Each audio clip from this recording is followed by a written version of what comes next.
स्वामी प्रसाद मौर्य ने पहले रामचरितमानस की चौपाइयों पर हमला बोला और अब राम कथा वाचक बाबा धीरेन्द्र कृष्ण शास्त्री के खिलाफ मोर्चा खोल दिया है। दरअसल स्वामी प्रसाद मौर्य ने एक तरफ से बागेश्वर बाबा को सीधे सीधे चुनौती दे डाली है। उन्होंने कहा है कि अगर बागेश्वर बाबा इतने ही चमत्कारी हैं तो चीन को भस्म क्यों नहीं कर देते। बागेश्वर बाबा को लेकर स्वामी प्रसाद मौर्य भले ही हमलावर हों, लेकिन इधर कांग्रेस के वरिष्ठ नेता और पूर्व मुख्यमंत्री कमलनाथ बाबा के दरबार में हाजिरी लगाने जाने वाले हैं। एक खास रिपोर्ट आपको दिखाते हैं।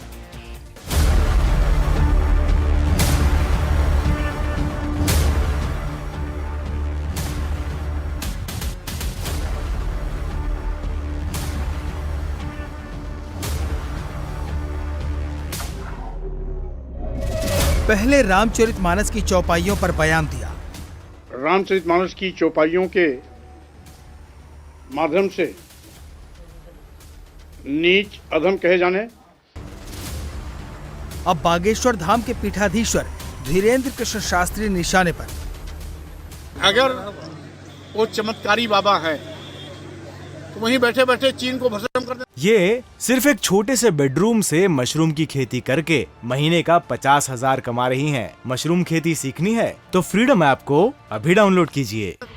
समाजवादी पार्टी के नेता स्वामी प्रसाद मौर्य ने बागेश्वर धाम के धीरेन्द्र कृष्ण शास्त्री पर सीधे सीधे हमला बोल दिया।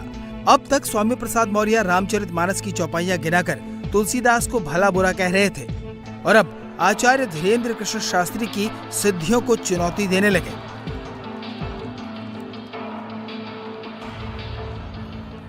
अरे भाई, हम केवल इतने कहते हैं कि अगर वो चमत्कारी बाबा है तो वहीं बैठे बैठे चीन को भस्म कर दे। रोज बॉर्डर सलाह करके परेशान करता रहता भारत को, करवा दो। एक तरफ स्वामी प्रसाद मौर्य ने मोर्चा खोल दिया है तो वहीं दूसरी तरफ बागेश्वर धाम पर हिंदुत्व के सबसे बड़े शक्ति प्रदर्शन का आगाज हो गया है। 7 दिन तक बागेश्वर धाम में देश भर से आए संतों का मेला लगने वाला है। संतों के स्वागत में जो तोरण द्वार लगा है उस पर भारत हिंदू राष्ट्र का संकल्प रखा गया है।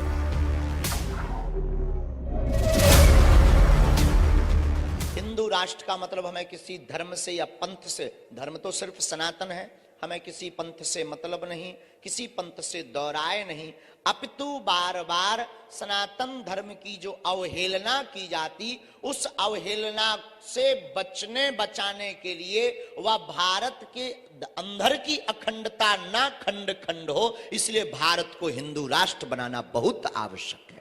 हम ऋषि परंपरा का अनुकरण करने वाले भारतीय सनातनी लोग हैं। हमें अपने वेदों पर, अपने इष्ट पर, ईश्वर पर भरोसा है कि हम जो अपने इष्ट से मांगते हैं वो परमात्मा दिल खोल कर देता है। तो जब करोड़ों हिंदू इस 13 फरवरी से 19 फरवरी तक यज्ञ में ईश्वर से कामना हिंदू राष्ट्र की करेगा तो भारत हिंदू राष्ट्र बनेगा।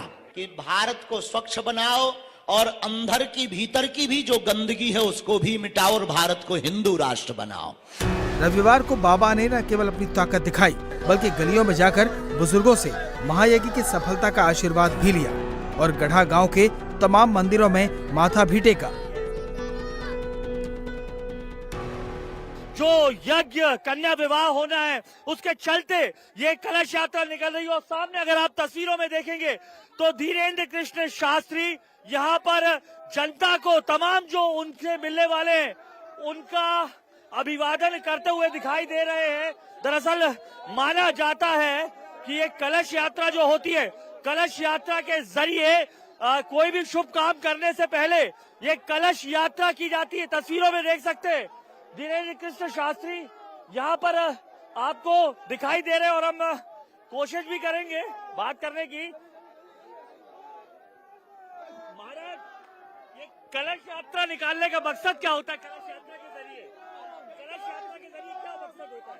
कलश यात्रा कलेश समन की यात्रा, इससे कलेश दूर होते हैं और देवताओं को निमंत्रण दिया जाता है। जी जी, तो आपने कहा हिंदू राष्ट्र की बात जो यज्ञ के जरिए, तो कैसे यज्ञ के जरिए बनेगा? बालाजी से बालाजी। इस बीच मध्य प्रदेश के पूर्व मुख्यमंत्री कमलनाथ आज बागेश्वर बाबा यानी कि धीरेन्द्र कृष्ण शास्त्री से मुलाकात कर सकते हैं। मध्य प्रदेश के पूर्व मुख्यमंत्री कमलनाथ बागेश्वर धाम आएंगे। बागेश्वर धाम में बालाजी और बागेश्वर के दर्शन करेंगे। सुबह 10:30 बजे कमलनाथ बागेश्वर धाम पहुंचेंगे और 11:15 बजे ये सिर्फ एक छोटे से बेडरूम से मशरूम की खेती करके महीने का 50,000 कमा रही हैं। मशरूम खेती सीखनी है तो फ्रीडम ऐप को अभी डाउनलोड कीजिए। वहां से निकल जाएंगे। आज 13 फरवरी से 19 फरवरी तक संतों का समागम होने वाला है। इस दरबार में राजनीतिक दलों की भी मौजूदगी रहेगी। कमलनाथ के अलावा सीएम शिवराज के भी आने की खबर है। राजनेताओं में हमारे पूरे छतरपुर बुंदेलखंड के सभी विधायक महोदय आएंगे, यहाँ के क्षेत्रीय विधायक भी आएंगे। और कल का हमने सुना है कि कमलनाथ जी हनुमान जी के भक्त हैं, श्री कमलनाथ जी भी पहुंचेंगे। और ऐसा भी हमने सुना है कि मध्य प्रदेश के हमारे यशस्वी मुख्यमंत्री महोदय भी 18 फरवरी को बागेश्वर धाम आ रहे हैं। केंद्रीय नेताओं में प्रहलाद पटेल जी और भी अनेक राजपीठ के लोग हैं जिन जिन को आमंत्रण पहुंचा है। हमें भरोसा है वो बागेश्वर धाम के भाव को देखकर अवश्य आएंगे। कमलनाथ के बागेश्वर धाम जाने पर बीजेपी ने सवाल खड़े किए हैं, तो वहीं कांग्रेस ने बीजेपी पर पलटवार किया है। इंडिया टीवी हर वक्त हर जगह डाउनलोड करने के लिए सर्च करें India TV news Google play store या ऐप स्टोर पर।